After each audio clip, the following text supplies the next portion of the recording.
The bitter race for governor has finally come to an end as Tom Foley finally concedes defeat to Governor Malloy. Good evening, I'm Keith Coons. I'm Ann Nyberg. In an email to his supporters, Tom Foley said, quote, "We did not win, but we were on the field and fought a good game." The latest numbers in the race show Governor Malloy winning the race by about 30,000 votes. Chief political correspondent Mark Davis has been following the election since the beginning. He joins us live in Hartford with all the stories pertaining to this. Hi, Mark. Hi, Ann and Keith. Good evening, everyone from the Hartford newsroom. Yeah, for Republican Tom Foley, the reality that he had lost to Governor Malloy again finally sunk in. Republican Tom Foley, who early this morning made what may become known as the first ever "we may have lost" concession speech, finally conceded to the governor in a phone call around 12:30 this afternoon.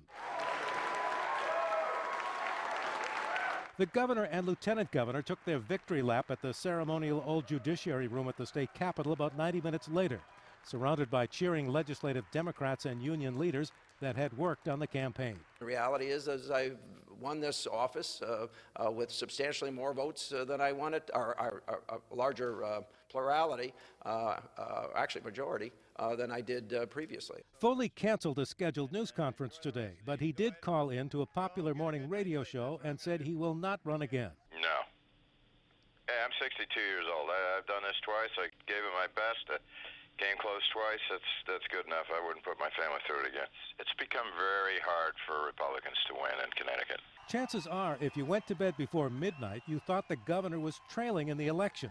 But as his campaign had calculated all along, he was put over the top when the votes from the big cities came in.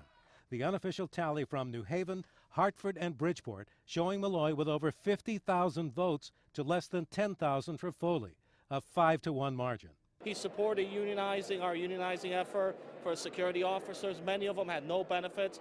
The only health care they had was going to the emergency room, and Dan Malloy was there. I knock on doors, I make phone calls, and we support Malloy because he works with us all the time. He's someone that cares about our issues as workers in the janitorial side.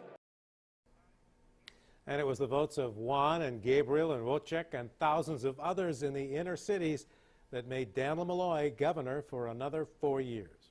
Live from the Hartford newsroom, Mark Davis, News 8.